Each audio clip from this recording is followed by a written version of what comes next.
tout le monde. Ravi d'être parmi vous aujourd'hui dans cet amphithéâtre qui a été entièrement rénové. Je sais que le son arrive très bien. Ça me rappelle déjà 32 ans en arrière, c'était mon premier cours ici au niveau de cet amphi, mais en tant qu'étudiant en physique-chimie de la faculté des sciences. Très bien, alors cette conférence de presse, d'abord je voudrais remercier les organes de presse qui sont présents, qui ont répondu à notre invitation. Également remercier nos invités qui sont les acteurs qui nous soutiennent pour cet événement. D'abord les acteurs institutionnels, le ministère de la Santé, le ministère de la Transformation digitale, le ministère de l'Enseignement supérieur, le ministère de l'Industrie, les Affaires étrangères, la CNSS, ceux qui sont présents, la Fondation Mohamed VI et d'autres qui sont aujourd'hui présents. Et je suis désolé si je ne peux pas citer tout le monde, mais ils sont tous ici dans les logos. Je remercie également les quelques entreprises qui ont bien voulu assister à cette petite cérémonie. Alors, le but, en fait, c'est de pouvoir communiquer sur l'intérêt de cet événement. Je voudrais bien entendu remercier à ma gauche Monsieur le doyen, professeur Brahim Lekhel, co-organisateur de cet événement avec le Centre d'innovation e-santé de l'Université Mohamed V. Monsieur le vice-président est là, représentant l'université. Et également notre partenaire Q&A, donc Monsieur Ankit, qui est avec nous aussi, pour également les questions anglophones, on ne sait jamais, qui nous accompagne sur le parti marketing et organisation, et Madame Alaoui Mdagri, Monsieur Hicham Leshker, qui est vice-président du Centre d'innovation e-santé, et Monsieur Nofel Hali, qui est membre du bureau exécutif du centre. Nous allons tous essayer de répondre à vos questions, mesdames et messieurs les journalistes. Je voudrais juste introduire un peu l'événement. Donc, c'est un événement en fait, qui concrétise une étape de notre plan d'action. Nous sommes un centre qui a été créé au niveau de l'université bien avant la Covid. Nous avons, avec la présidence de l'université, réuni les acteurs sur cette thématique de la santé digitale. Et bien avant que les premiers contours de la réforme, le design était là, mais les premiers contours pour opérationnaliser apparaissent, et notamment le 4e pilier de cette réforme profonde de la santé puisse s'installer, nous avons commencé cette réflexion. Et l'une des choses par lesquelles nous avons commencé, c'est un livre blanc. Beaucoup d'entre vous ont entendu parler, beaucoup d'entre vous l'ont lu. En 2022, avril 2022, il a été présenté en présence de 3 départements ministériels qui ont bien voulu signer une convention d'accompagnement, d'appui à ce centre d'innovation, qui est un centre universitaire certes, mais qui est ouvert au privé, parce qu'il a été créé dans le cadre d'une collaboration entre l'Université Mohamed VI et le cabinet IT6, porté par M. Leshker, et aussi un conseil d'administration qui regroupe et les représentants de l'État et les représentants du secteur privé, mais également des représentants la Fondation Mohamed VI des sciences de la santé et également quelques acteurs privés, que ce soit pour la production de soins ou que ce soit pour les nouvelles technologies. Donc nous travaillons sur un certain nombre d'activités en termes de réflexion, en termes d'accompagnement, en termes de formation. Nous organisons juste après le forum une formation, un DU avec l'UM6SS et bientôt également avec la faculté de médecine de Rabat. Et donc le forum, c'est une étape qui couronne tous ces efforts, toutes ces réflexions et toute cette alchimie qu'on voudrait créer avec les acteurs. La santé digitale, c'est pas que la santé. Déjà, la santé, c'est pas que le secteur de la santé. La santé dans toutes les politiques. Mais déjà, quand on parle du digital, eh ben, la technologie, elle est là. La régulation, elle est là. La protection des données, elle est là. Donc, tous ces départements sont approchés par le centre, sont impliqués dans les études réalisées par le centre. Voir cette dimension institutionnelle. Le ministère de la Santé en premier lieu, parce qu'il est porteur de cette réforme de la santé digitale. Porteur en tant qu'agent régulateur, mais en tant qu'agent opérationnel aussi. Il a ses 12 régions sanitaires, hospitalières, avec les 3 niveaux, et il y a un travail énorme en matière de digitalisation. Il y a également la question du dossier médical partagé. Nous avons une nouvelle loi aujourd'hui cadre du système de santé national, la loi 622, et cette loi, elle consacre un chapitre à la digitalisation du système de santé, pour vous dire que ce n'est pas, c'est du sérieux, c'est du très lourd en matière de planification, en matière d'investissement, en matière de conduite de changement, en matière d'accompagnement de ce déploiement. La CNSS, c'est important, c'est un partenaire privilégié. Nous avons travaillé beaucoup avec lui lors de notre deuxième livre blanc qui va être annoncé pendant ce forum. Le deuxième livre blanc est consacré au partage des données de santé et à leur digitalisation, qui porte bien sûr un projet de généralisation de l'assurance maladie au niveau national, et elle sait très bien qu'elle va passer par ce vecteur qui est le digital pour pouvoir améliorer le service et servir la population qui compte plus de 22 millions, bien entendu, à côté des autres assurances. Quoi d'autre?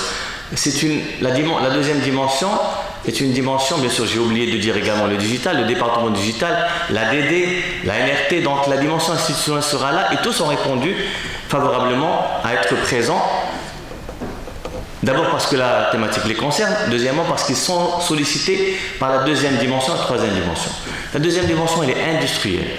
Nous avons aujourd'hui, elle est industrielle, elle est en termes de production. Si on était des Anglais, on dirait industriel, ils vont comprendre que la production de soins, c'est industry, yes, health industry. Donc, c'est la production de soins, mais c'est également tout ce qui est médicaments, tout ce qui est dispositifs médicaux, tout ce qui est système d'information hospitalier, tout ce qui est remote, télémédecine et objets connectés. Il y a des acteurs aujourd'hui, internationaux mais également nationaux, qui s'intéressent à la question et d'autres qui sont en train de muer, de faire leur transition. Des laboratoires pharmaceutiques qui sont en train de passer sur le tout digital, sur le process, sur la distribution.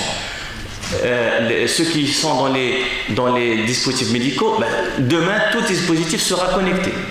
Et bien sûr, les entreprises qui sont dans les solutions providers, je pense que les ingénieurs à ma droite en parleront peut-être davantage. Moi, je ne dirai pas plus que cette première introduction.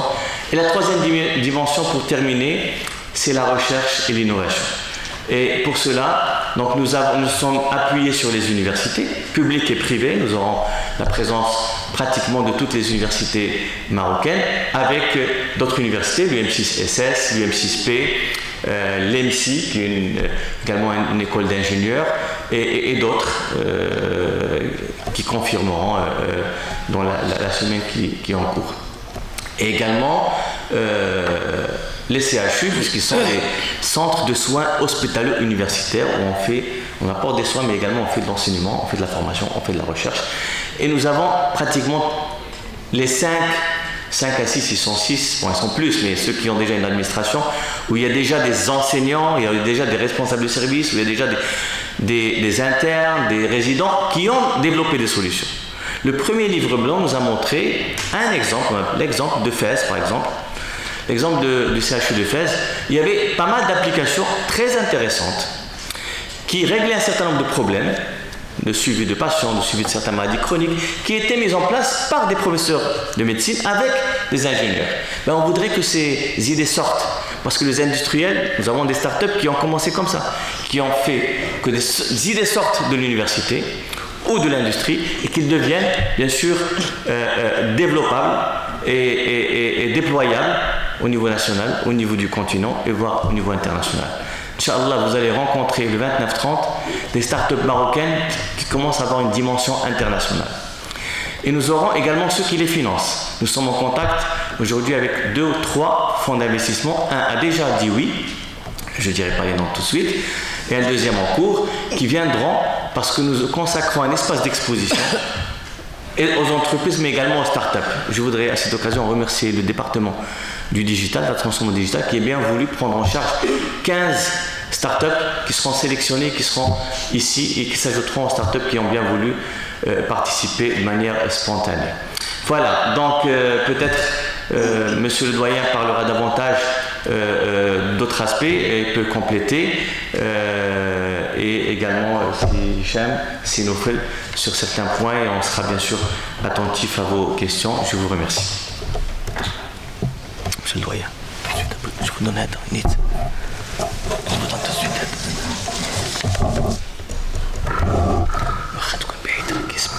Merci. Merci Ustad Kari. كان نرحب tout d'abord بالضيوف في رحاب كلية البصيرة بالرباط. Ma parole certainement va être plus courte que celle de Monsieur le Ministre. Pour deux raisons, parce qu'il a fait le tour de la question d'une part, et d'autre part j'ai moins de facilité de parole que lui. Tout d'abord, je voudrais remercier les organisateurs du forum, en particulier le Centre d'innovation en santé digitale de l'Université Mohamed V, à sa tête Ustad Kari. Remercier l'Université Mohamed V d'avoir porté cette idée et ce centre depuis quelques années. Et aussi, par la même occasion, remercier l'université et le centre pour tous les efforts qui ont été faits dans ce domaine. Je pense qu'il y a eu la conjonction de deux volontés, la volonté de l'université de promouvoir l'innovation et la volonté d'un enseignant de la faculté de médecine, ancien ministre de la santé, qui a porté l'idée de la santé digitale, parce que il a le côté enseignant qui est porté sur l'innovation technologique et le côté aussi ancien ministre qui a vu des opportunités de point de vue organisationnel qui sont tout simplement immenses et très importantes pour notre pays qui est dans un tournant au niveau de son système de santé, puisqu'il y a un développement très très important du secteur de la santé avec le projet royal de la protection sociale, l'assurance maladie universelle et tous les projets de mise en œuvre de cette vision royale. Donc un développement intense du secteur de la santé qui forcément il va entraîner des défis d'un point de vue, j'allais dire, surtout organisationnel. Et là on trouve donc cette solution de la digitalisation du numérique qui va certainement régler un certain nombre de choses, puisque notre système de santé maintenant il est amené à répondre en même temps à l'afflux massif de beaucoup de patients, mais prendre en considération un certain nombre d'éléments, entre autres la volonté de réduire les inégalités sociales, les inégalités territoriales et puis les inégalités liées au genre, les nouvelles aspirations de la société marocaine. Les Marocains ils aspirent à une santé meilleure, c'est sûr, leur niveau d'exigence il est plus important, les besoins en consommation de biens en santé qui augmentent de plus en plus, et puis une vraie volonté, je pense, nationale qui est portée par la plus haute autorité de la nation, de vouloir développer et améliorer les prestations et les services en matière de santé. Et enfin, il y a cette révolution numérique qui nous rattrape tous et qui va bien sûr donner de nouveaux produits partout, dans tous les aspects de notre vie, et en particulier au niveau de la santé. Aujourd'hui, la révolution numérique, elle a montré de nouveaux besoins, de nouveaux services, de nouveaux dispositifs connectés, et puis de nouveaux modèles organisationnels de la santé et même de nouveaux modèles économiques de la santé. Donc la conjonction du numérique et de la santé, c'est la conjonction de deux domaines où la demi-vie du savoir est très très courte. Et donc certainement on aura besoin dans les prochaines années d'affronter cela et de devoir consommer cela. Et je pense que c'est une excellente opportunité aujourd'hui qu'offre ce forum pour mettre les jalons de développement dans ce domaine, pour apporter des réponses à tous les défis que nous aurons à relever les prochaines années. C'est un levier de développement. C'est un secteur qui va amener certainement le progrès, et aussi c'est un secteur qui va réduire les écarts qui existent entre nous et les pays du Nord, puisque c'est des technologies qui sont abordables et on peut, à travers l'innovation dans ce domaine, proposer aussi notre propre modèle et nos propres produits. Donc encore une fois, nous en tant que faculté de médecine, on est heureux d'abriter ce forum, parce que c'est notre université et le centre qui est abrité dans notre université. Et parce que nous aussi, en matière de formation, on est rattrapé par la digitalisation et par un certain nombre d'aspects. Par exemple, la dimension télémédecine, aujourd'hui, c'est quelque chose qui doit être enseigné au niveau des facultés de médecine à l'échelle du royaume. D'ailleurs, toutes les facultés de médecine du royaume, ils sont maintenant équipés par des équipements de télémédecine qui leur permettent de faire découvrir cette dimension à la communauté des apprenants, et qui permettent de scénariser un certain nombre de séquences pédagogiques entre la faculté et l'hôpital, et parfois entre la faculté et des territoires qui sont sous-médicalisés. L'intelligence artificielle en santé, qui est quand même aussi quelque chose qui est importante dans les facultés en sciences de la santé, la télésanté et donc la téléconsultation, et puis tout ce qui est en rapport avec les systèmes d'information, bien sûr, pour nos médecins qui vont être formés dans l'informatique médicale, qui vont être amenés à prendre de la responsabilité, ou alors dans l'usage quotidien de nos médecins. Donc vous voyez, c'est quand même, il y a aussi en dernier lieu quelque chose qui est très important, qui va être soulevé certainement au niveau de ce forum, et dans laquelle il y aura certainement beaucoup de débats. C'est la question de l'éthique, puisqu'on traite des données médicales qui sont censées être protégées, et puis la question des données médicales qui sont aujourd'hui un enjeu très important, un enjeu de souveraineté médicale. Donc la souveraineté médicale, c'est pas uniquement pouvoir soigner les siens, c'est pas uniquement produire du médicament, mais c'est aussi pouvoir sauvegarder les données les données personnelles de la communauté, qui est la communauté nationale. Voilà, encore une fois, je voudrais remercier Siana Zoukali qui a montré beaucoup de passion par rapport à ce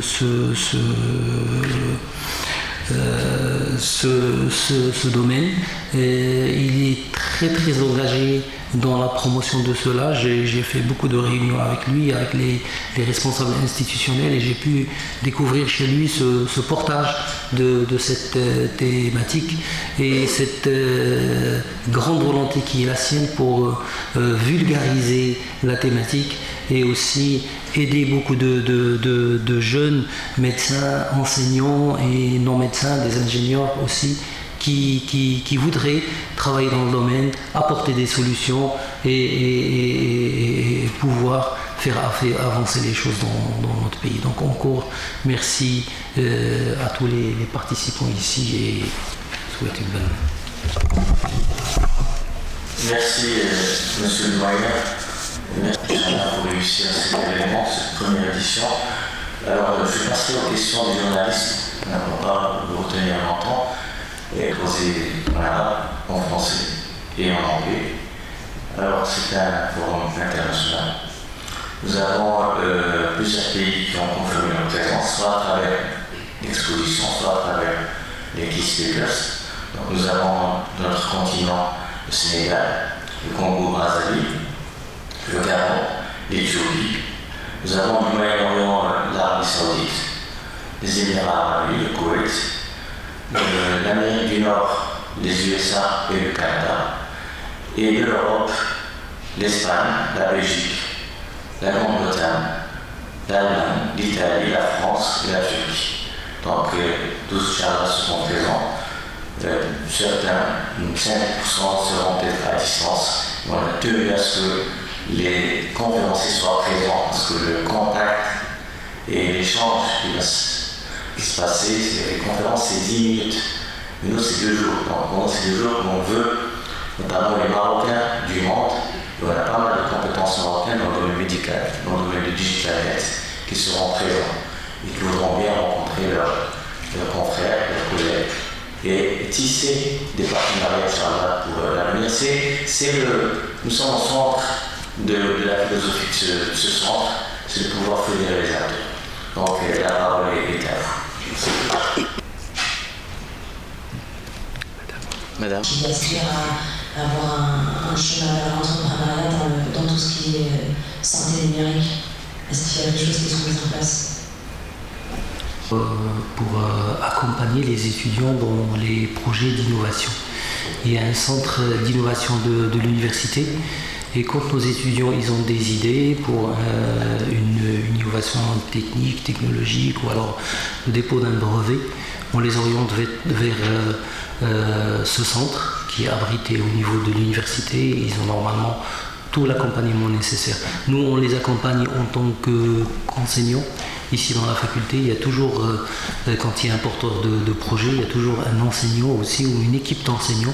Parfois, c'est des équipes qu'on appelle des équipes de recherche qui vont accompagner l'étudiant, soit dans une démarche, j'allais dire, libre, ou alors dans le cadre d'un projet de doctorat. Mais ils ont tout l'accompagnement nécessaire au niveau de l'université Mohamed V. Voilà. Tout d'abord, je tiens à vous féliciter pour cette initiative. Alors, ma question sera plutôt sur le dossier numérique patient. Alors, j'ai su qu'il y a par-ci, par-là, qu'il y a plusieurs projets de dossiers patient, sachant que c'est un élément clé pour faire avancer les choses au Maroc. Qu'en est-il réellement? Quel dossier qui est en train de prendre le dessus? Et la deuxième question, où professeur Enes Khali était ministre, donc il y avait un projet de télémédecine très ambitieux et il devait y avoir plus de 200 centres de télémédecine répartis à travers le royaume. Je me pose des questions, est-ce que ce projet est toujours d'actualité? Merci. Pour votre question, il serait peut-être par rapport à la télémédecine. Moi, je vais plutôt répondre au sujet du dossier numérique du patient, DMP. Il y a plusieurs discussions par rapport à ce concept. Et le plus important, c'est que durant le forum, déjà dans l'agenda, il y a prévu plusieurs panels qui vont discuter de ce qui se passe aujourd'hui sur le terrain, à la fois au niveau du secteur public, mais également au niveau du secteur privé. Un dossier patient numérique, c'est un résultat de plusieurs efforts, je dirais, c'est une conséquence, un but auquel tout le monde aspire. Mais avant d'y arriver, il y a plusieurs jalons, il y a plusieurs briques qui doivent être déjà préparées pour être clair par rapport à ça. Et aujourd'hui, notre objectif, vu déjà qu'on a eu l'occasion de traiter au niveau du deuxième livre blanc une grande partie de cette question, tout ce qui est digitalisation des données, échange, donc de savoir où on est par rapport à l'ensemble des briques. Et donc, je vous donne rendez-vous déjà dans le forum. Vous allez retrouver sur l'agenda qui est public sur le portail des panels qui sont spécifiques, dossier patient informatisé, la couche qui doit être au niveau du secteur privé, SIH au niveau de tout ce qui est secteur public, plateforme d'interopérabilité, il y a des panels spécifiques pour parler de ça, d'accord? Et je rajouterai qu'il y a également tout l'aspect sécurité, confidentialité de données qui est également un élément important. Donc c'est une petite question mais qui demande vraiment beaucoup s'y attarder et je dirais que le forum sera une occasion d'en discuter vraiment en profondeur, de prendre les retours des professionnels de santé et des experts technologiques. Donc on aura les avis des deux côtés et on finira avec les conclusions et avec les recommandations qui seront en partie reprises dans la deuxième édition du livre blanc. Voilà. Je pense que Dans le forum, on a insisté d'avoir aussi des institutions qui viennent pour exposer. On aura les stands de la santé, le centre social, le stand de la CNSS, le stand du département du ministère de transformation digitale et de l'ADD. Donc, c'est une autre vision, je dirais, par rapport aux événements. Parce qu'avant, on avait l'habitude d'avoir les opérateurs technologiques qui viennent pour exposer des solutions. Là, on impose aussi qu'il n'y a pas uniquement les opérateurs technologiques, mais aussi les institutionnels qui ont des bons projets dans tous les domaines. Et comme ça, on a pratiquement tous les acteurs de l'écosystème concernés par ce sujet sont présents, plus les universités, plus aussi les CHU qui seront présents avec les stands. Et je pense que c'est le fait de fédérer l'ensemble des acteurs qui va nous permettre de sortir avec une vision, peut-être aussi avec plus d'informations par rapport à ce projet qui est bien sûr un projet qui va être un pilier de la réforme qui est portée par Sa Majesté par rapport au secteur. Merci. Moins informé qu'avant, mais à travers le travail du centre, et également ce que nous avons vu dernièrement dans les différents médias. Donc, le projet de la télémédecine n'a cessé de se développer et de croître et de se déployer. Preuve en est la dernière audience accordée par Sa Majesté le Roi, que Dieu l'assiste, et la signature d'une convention entre le ministère de la Santé, la Fondation Mohamed V, un opérateur en la matière, qui sont d'ailleurs présents, on les citera, c'est Mediot, qui vont être présents au forum et qui vont qui vont exposer leur cabinet de télémédecine.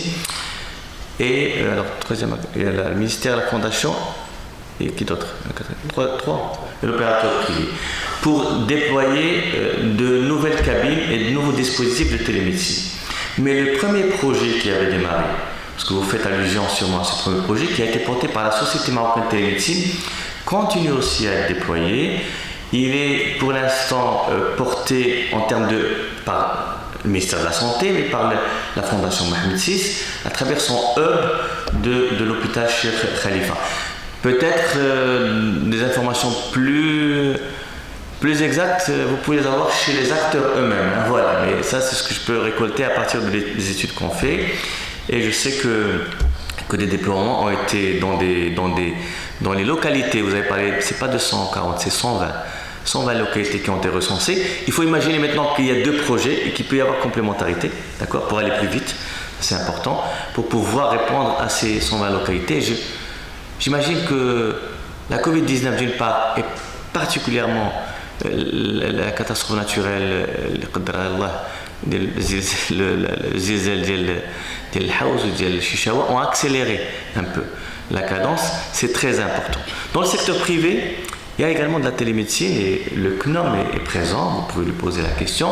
Il a sa propre vision, il est revenu à la charge et il nous a parlé de sa volonté d'accompagner les professionnels de soins, les médecins, pour qu'ils puissent, à côté de leur activité de consultation au niveau des cabinets, plus déployer également cette activité pour faciliter le rapport avec les patients et puis également pour la téléexpertise. Donc c'est un chantier qui est en cours et il mérite juste lui-même toute une conférence et peut-être que le centre réfléchira à organiser quelque chose après le forum.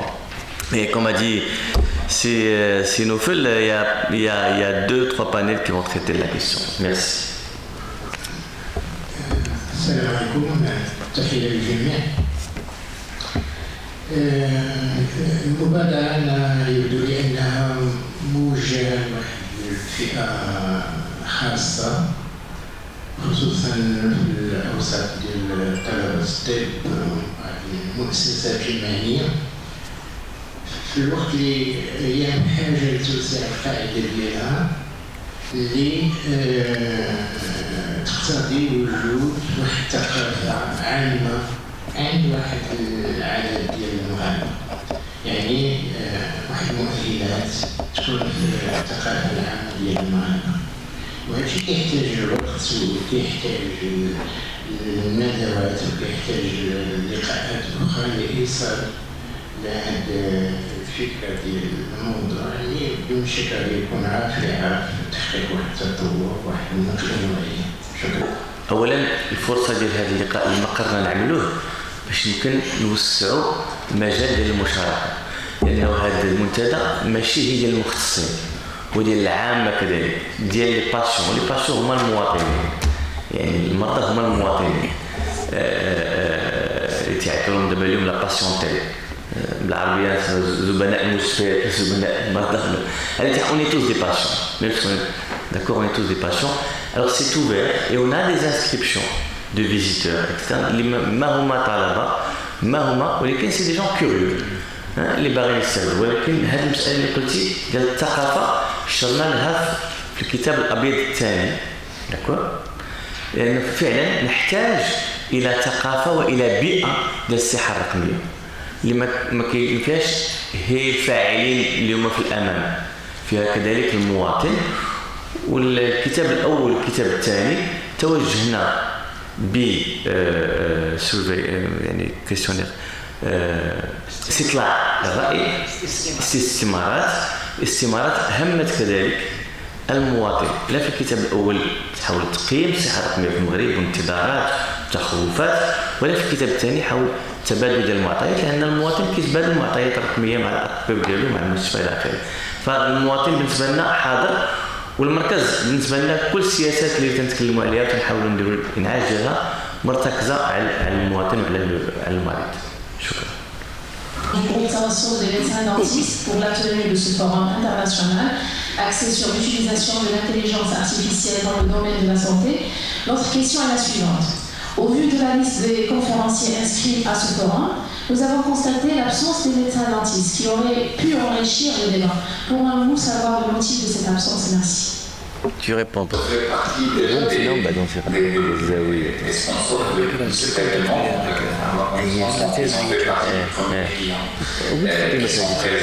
Après, j'avoue que peut-être le programme au début ne s'attardait pas sur cette branche, mais les panels, vu que l'agenda évolue en cours de route, aujourd'hui prévoit effectivement de traiter cette partie-là, donc le dentaire qui va avoir lieu donc un certain partage d'expérimentation. Donc il y a du contenu qui est intéressant également pour cette filière. Et je dirais que le programme, si ce n'est pas affiché d'une façon, je dirais, verticale dans un certain panel, certainement dans les technologies qui seront exposées, vous y allez trouver des choses qui sont transversales par rapport également à la médecine dentaire. Donc je vous invite juste à s'inscrire déjà au panel qui est prévu dans ce sens-là. Et voilà.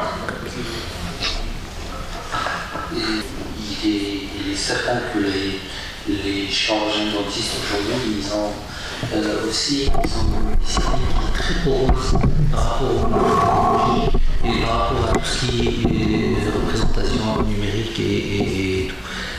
La faculté de médecine dentaire de Rabat elle abrite un congrès qui est très intéressant le 22-25 novembre sur justement le digital et les innovations dans le domaine de la dentisterie. On en a parlé avec Cécile la dernière fois, on a eu 2 ou 3 contacts et il faut dire que ces contacts qu'on a eus qui sont des dentistes marocains, des médecins qui sont installés, qui travaillent, qui ont donné beaucoup de preuves en matière d'acquisition de nouvelles technologies, on les a contactés et certainement ils vont être associés dans le forum. Voilà.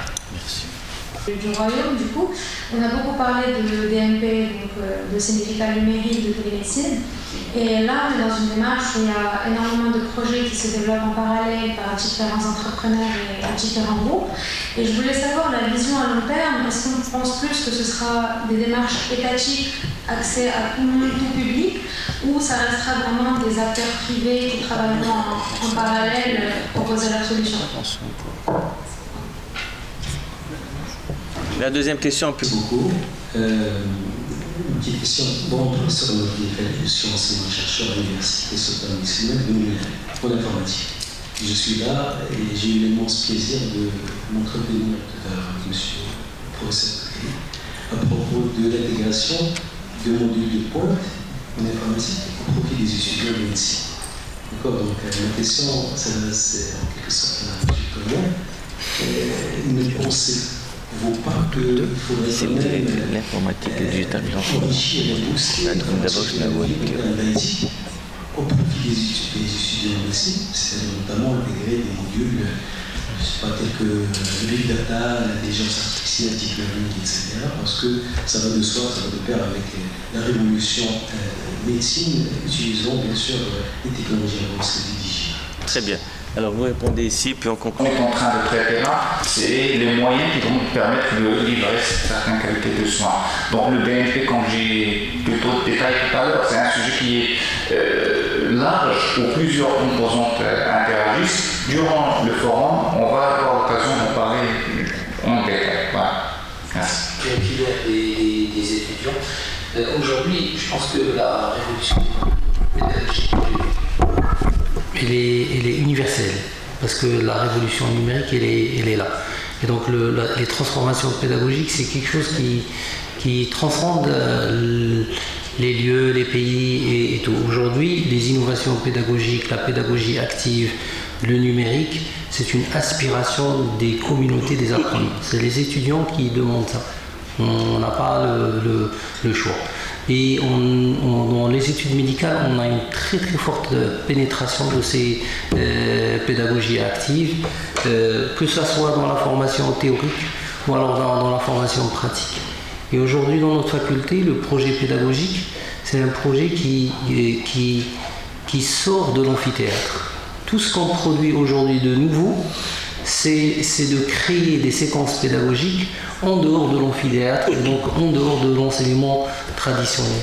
Et pour vous donner des illustrations, on vient de faire de monter la première salle de TP complètement digitalisée. C'est-à-dire qu'avant, on avait des microscopes des années 60, monoculaires. Et avec ces microscopes, les étudiants y rentraient pour regarder dans des lames qui sont là depuis 30 ans. Aujourd'hui, on a dans la faculté un scanner de lames avec une solution de partage de 90 places, 90 ordinateurs. On aura donc 90 étudiants qui vont rentrer et ils vont se connecter. Et l'enseignant qui avait avant 2 ou 3 lames à montrer aux étudiants, maintenant il a un nombre incalculable de lames qu'il va montrer aux étudiants, et donc il va leur proposer ce qu'on appelle une diversification de l'apprentissage. Et après, l'enseignant il va demander et faire le test ou alors l'évaluation des étudiants sur la même plateforme. C'est exceptionnel. C'est-à-dire que ça nous donne la capacité de donner à l'étudiant 4, 5, 6, 10 fois d'opportunités d'apprentissage sur des lames. C'est-à-dire cette plateforme qu'on a installée au niveau de la faculté, elle est dans un laboratoire. Mais il se trouve qu'il y a 4 ou 5 disciplines qui vont travailler dedans. Et il y a des gens qui vont quitter les locaux pour travailler dans ce local qui est ultra moderne. Et donc même la vision des espaces, elle est transformée au niveau de la faculté et au niveau de notre université, parce que c'est tout simplement le progrès. Et donc voilà, je pense que aujourd'hui tout ce qui est digital, c'est un bon levier pour justement rattraper le progrès et rattraper les écarts qu'on avait par rapport à des pays du Nord. Voilà, on peut dire qu'aujourd'hui, la faculté de médecine de Rabat, il y a tous les moyens pour donner à nos étudiants un meilleur enseignement. Je vous remercie. Je voudrais terminer parce que vous m'avez rappelé une question importante. Je vais vous demander de faire un papier, parce que vous êtes enseignant. Il y a un call for paper, il y a un appel à projet de communication et de publication qui a été envoyé aux étudiants, aux enseignants, etc. Donc je remercie le professeur Zaidi qui nous a accompagnés pour ce travail, également l'équipe avec nous. Donc voilà, vous êtes enseignant, ça vous intéresse, publiez pour ce forum sur le site que vous avez trouvé. Merci beaucoup. Donc on se revoit pour la pause café, Inch'Allah, et on continue la discussion.